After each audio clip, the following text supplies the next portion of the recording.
In the previous video from the board economist, I showed you the aggregate demand curve and I just put it on the board here and I just explained why it was downward sloping.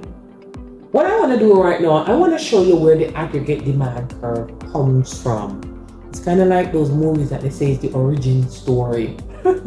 So where exactly does the aggregate demand curve come from? Okay, let me grab my marker here for my board and we're gonna do the origin story for aggregate demand.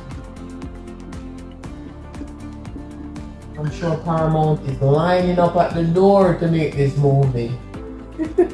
So the origin story for aggregate demand.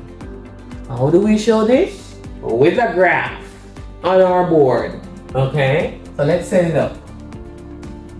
If you notice here, I am actually stacking graphs, one on top of the other. Let me make this a little, might need more space at the bottom.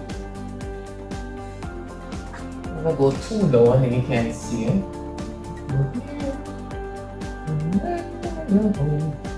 Here. I can't sing, so don't ask me to sing. Okay, so we got top and the bottom. Up here is gonna be our aggregate expenditure model, where I have our GDP and aggregate expenditure. I'm gonna shorten it there. And down here, I'm also gonna be measuring our GDP. I'm gonna show you a little trick that economists do with stacking. What we do is we actually measure. It's like we're trying to look at 3 dimensions in a 2-dimensional space. So we measure the top and the bottom at the same time. So what I mean is, if this is 100, I can bring this down and it necessarily means that's also 100. A pretty neat trick actually. Okay, so that's what we're gonna be doing. We're gonna be measuring top and the bottom simultaneously. So in our aggregate expenditure model, I am going to drop in, let me get a little mathematical trick going here. I'm going to drop in what's called the 45-degree line.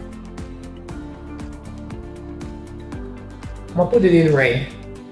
Our 45-degree line. Now what is this line?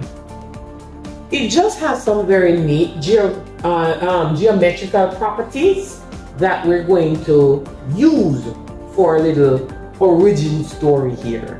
So real quick, over here, the 45-degree line. I'm gonna show you real quick. What's so neat about it?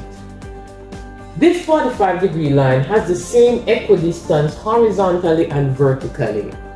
And what I mean is simply this. If I choose a point here, and this is 120, it necessarily means this is also 120 on the 45-degree line. Yeah? If I choose this here, and this is 1125.278, it necessarily means over here is 1125.278 on that 45-degree line. It's a nice, neat trick. It's basically saying, in this context, everything on the 45-degree line, our GDP and aggregate expenditure is the same. What that means is, everything we produce is consumed, invested, spent, exported, imported. So let me repeat that. Everything the suppliers make, produce, and put on the market is spent, consumed, invested, government does the purchases, exported, and imported.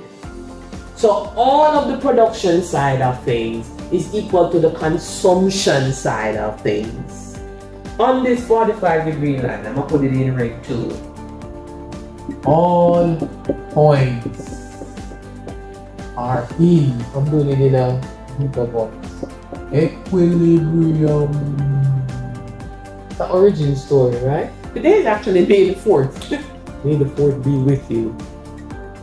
Don't be mad at me, but I have never watched a Star Wars movie. Don't be mad, okay? Maybe in the comments you can tell me why I should watch, but I never watched it. So forgive me, okay? But a couple of people said May the 4th, and I went, I didn't know what they were talking about. Somebody explained it. Okay? So, on this 45-degree line, all points are in equilibrium. So here we go. Got some things in place. Alright? Let us figure out this origin story. Everything is in equilibrium on this 45-degree line. Right? I'm measuring RGBP here. And I'm also going to be measuring up here the price level.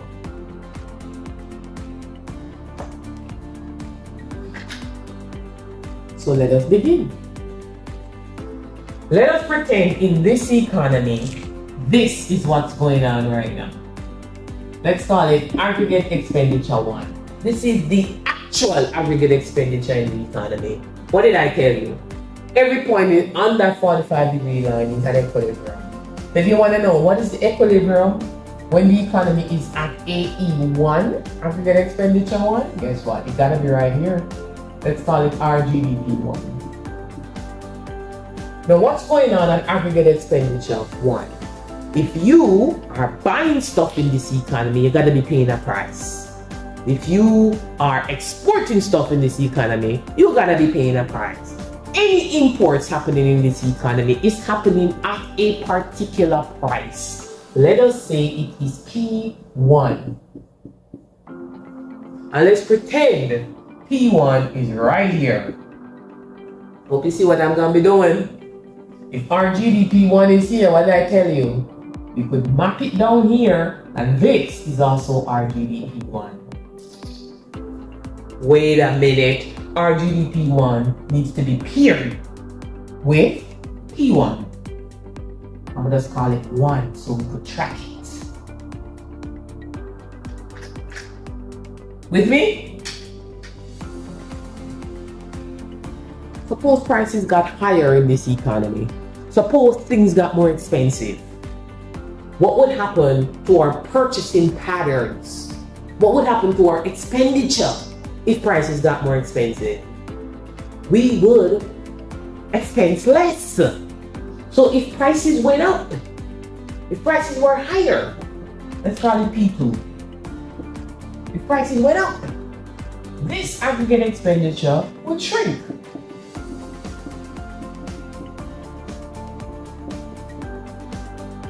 You see it? Do we have a new equilibrium? Yes, we do, because it crosses the 45-degree line at a different point. This is RGDP2. You know what to do. Let's map it down here. But RGDP2, what is the price partner? T2. Probably 2. You following? Let's do another one. I got tons of colors here. What should I use next? Which color do I have? Let me see. I had purple. Let's use blue. I have blue one. Let us lower the price. You want us to lower the price or keep raising the price? Let's keep raising the price. Let's bring it to P3. Let's do that. What will happen to aggregate expenditure? It goes even lower.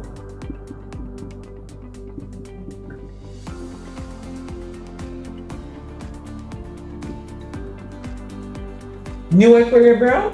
I know you're getting the hang of this. I use different symbols now. This is RGDP3. So when I bring it down, I make it line different so I can track it. And this is 3.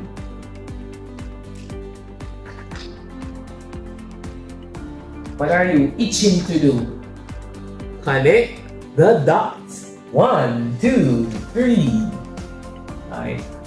Next. Look at that.